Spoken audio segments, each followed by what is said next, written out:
I'm born in Peterborough. My parents used to come and watch the Peterborough Pirates, as they were, quite a long time ago. So my first memories were coming down to the rink with them, watching the games, skating after the games, and obviously I got into hockey that way, and that's how it happened. I was 4 when I started skating. I started playing when I was 5, obviously in whatever the youngest team was back then. So I don't really remember the reasons why at that age I chose it. Obviously I used to come and watch, and as a child obviously it was something that I was drawn towards. It excited me, I enjoyed watching. My parents were supportive of it and supportive of us playing it, so we were kind of encouraged to have a go, and I think once we had a go, we went on the ice, we didn't kind of look back. And when I say we, I kind of mean me and my brothers. My brothers all started at similar ages, although they were a bit younger than me. I made my senior debut when I was 15 here in Peterborough. I've had 3.5 years away from Peterborough playing for Nottingham in the Elite League. So since the age of 15, I'm 31 now. I've obviously played however many games you do a season. You're usually looking at 50-something league games traditionally, playoffs and cup on top of that. So 60-70 games a season for 15 years now, I guess 16 years. So it's quite a few.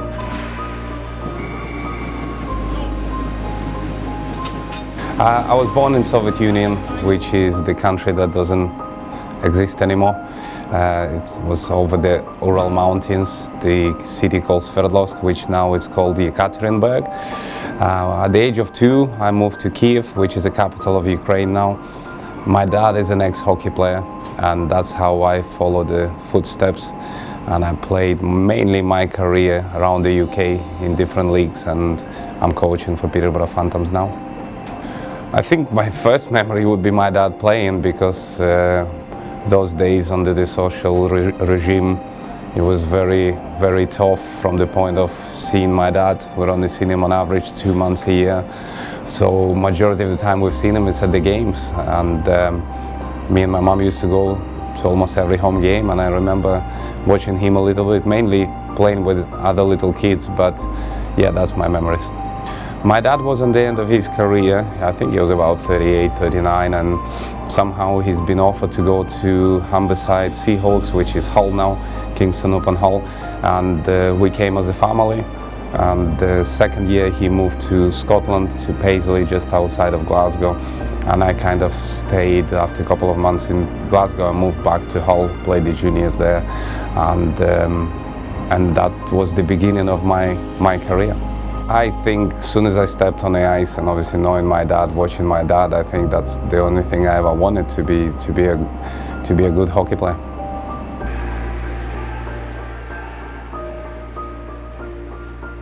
I'm the marketing manager for the Peterborough Phantoms, so I do all the social media, press releases, along with my assistant Emily. It's through my husband, or boyfriend at the time.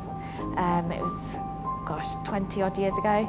So yeah, he played, and that's when I first came to watch. We are such a family orientated sport. The fans do really feel part of the team. Also, it's quite high intensity, fast-paced sport, which is better for keeping your attention. Football bores me a little bit because it's a bit too slow. It's through my family really. They always used to come and watch the games when I was young, when it was the Pirates and not the Phantoms, and then they made the transition to the Phantoms. My family kept coming. Sort of in the last couple of years they've stopped, but I'm still here. I still love it. I'm sure I'll still be here for many more years.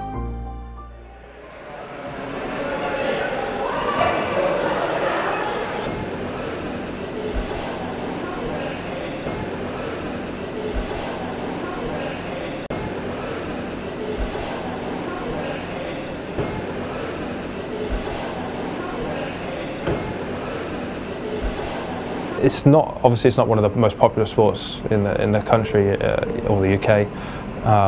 It doesn't get maybe the media exposure it perhaps should. I think if a lot more people knew what it involved, they'd be more drawn to watching it or taking part in it or coming down to skate, those sorts of things. But obviously it's getting the exposure out. It's the same sort of battle we have for trying to get new fans into the building to come and support the team. It's the same for all the teams and sport as a whole across United Kingdom, really. It is growing, there is no doubt about it, but we all know there is so many sports higher up in ranking, i.e. football, rugby, many sports. I'm not even sure if hockey is going to be the top 10, but it is growing, and I guess the top league, which is Elite League, it's televised now.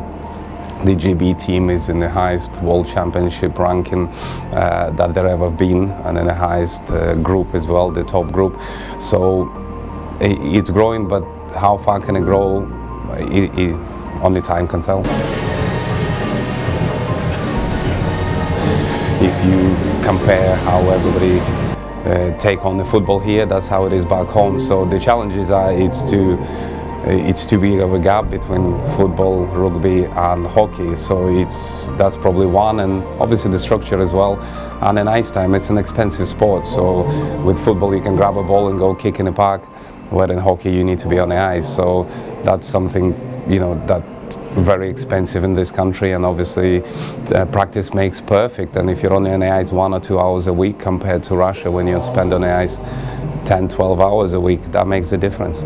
Unfortunately, I think it's not as supported as it should be.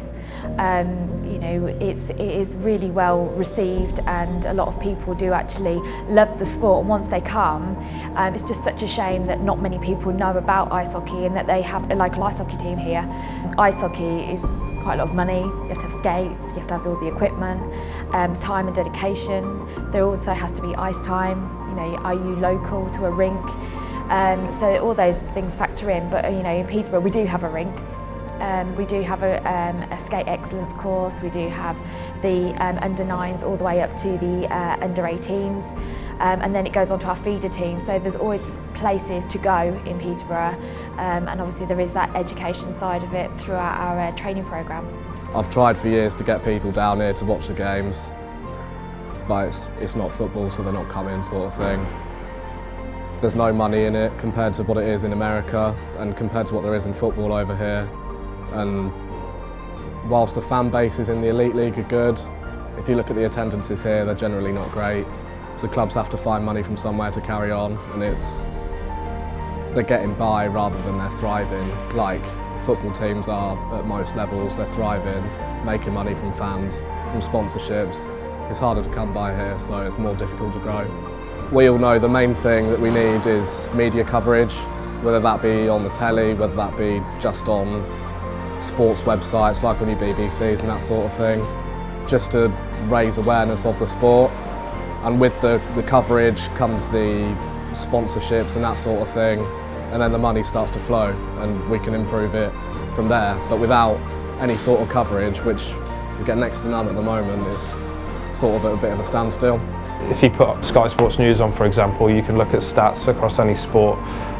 You can find out about players profiles, and the more you get to know about people or sports in general, the more interested people become.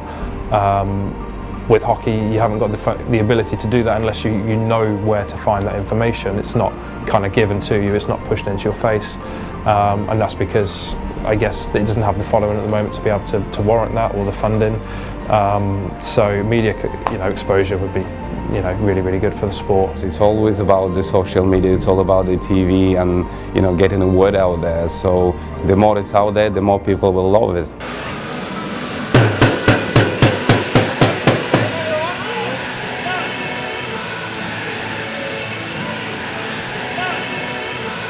We locally try to bring in new fans, so we do a lot of publicity to schools, educating kids that it's good to get off their Xboxes and get out and be and see live sport.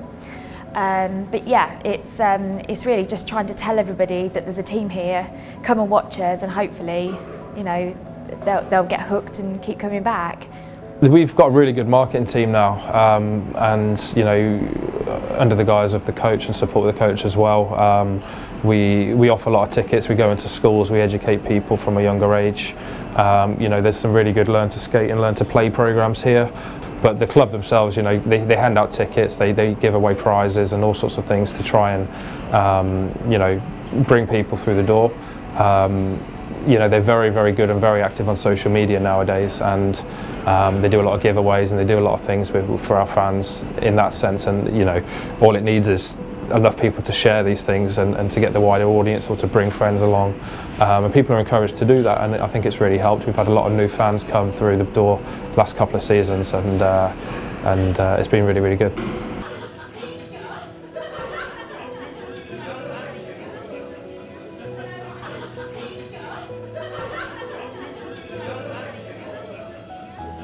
But I think we do really, really well for ourselves at the level we're at now. And I think first and foremost we need to make sure that we continue to consolidate being, you know, one of the top clubs at our level. Obviously bring as many people through the door and grow the club. And if all the clubs can do the same thing, then obviously the sport as a whole will grow in the country. Potential fans more than fans at the moment. If we're starting to put more bums on seats every week, season ticket sales go up, that sort of thing. If we could just generate that interest, it's more money for the clubs, it's more money then for players' wages, so you get better players and it grows. But it's just that stumbling block right at the start. If we can get over that, then there's no reason why it couldn't become bigger, much bigger than it is now. I think the fan base overall in UK is growing. You just go around in rings and you see the numbers, it's definitely growing. So I don't see why not. I'm sure it's gonna get bigger, yeah.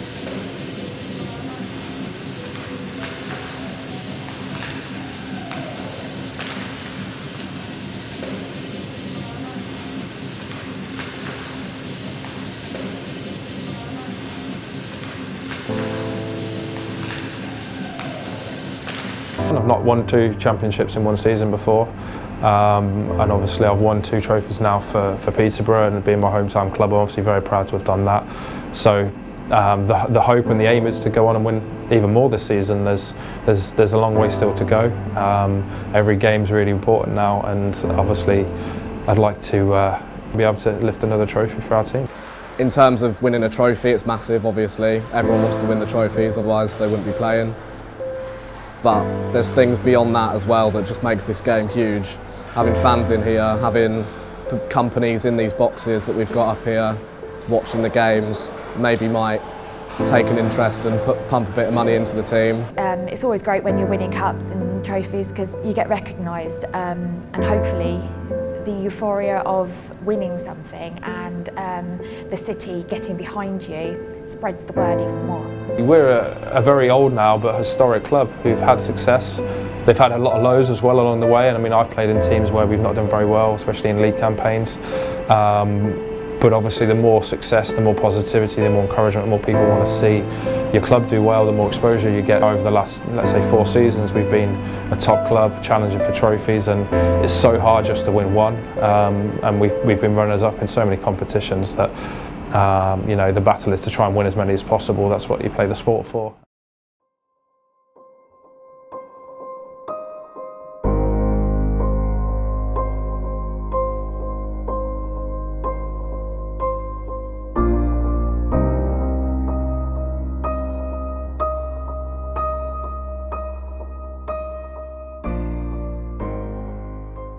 You know what it takes to win, okay? You have to enjoy, you have to embrace this moment. It's not every day we're playing games like this.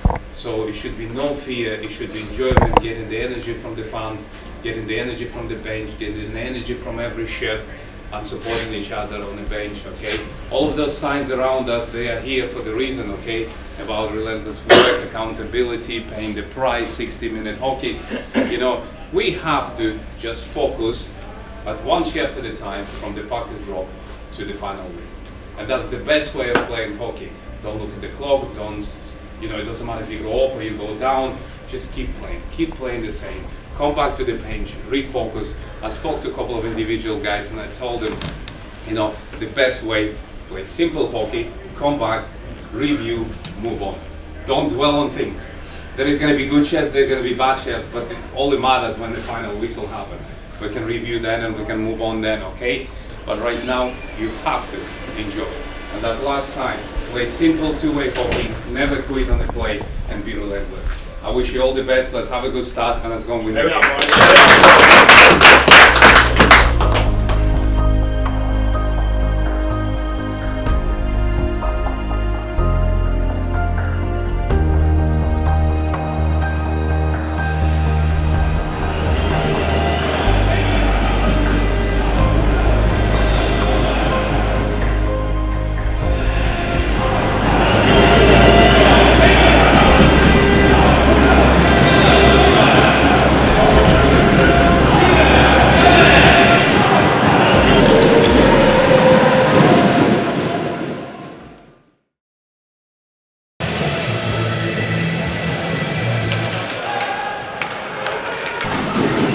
comes out to the point, bounces, goal!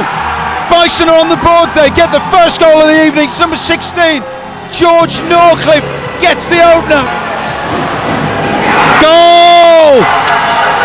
Goal to the Bison, 2 quick-fire goals. Robbie Ferrara over the blue line, Phantoms got men forward, shoots, and it comes out. Yes! Phantoms with the next goal in! Out to the point, Jones with the pass. That's a great goal. That is an absolutely terrific finish. Phantoms trail 3-1 on the night, 4-3 on aggregate. Just a goal in it. Robbie Ferrara, chance. Yes! 36 seconds left of the second period.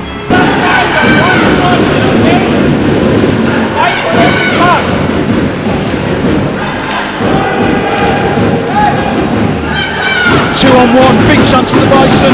Big chance. Oh, it's 5-0. What a start to the period. Bison take the lead. 2 on 1, odd man rush, opportunity for the Basingstoke Bison.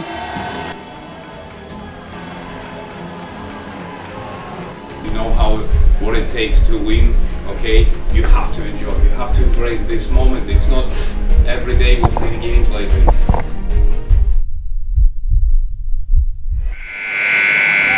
Weldon wins it, comes out again, shoot. Metzum stopped it, didn't really know where it had gone to. Goal! What a finish for the Phantoms! Padalek from the blue line! 39 seconds left, and oh so the Phantoms don't need to get caught. Yes! Jimmy Ferrara! Yes! Phantoms have won the cup! The Southern Cup belongs to Peterborough Phantoms! The second piece of silverware this season. Phantoms come from 2 goals behind twice and win the cup. Slava Kulikov's second trophy of the... What a game! What a game for the Phantoms!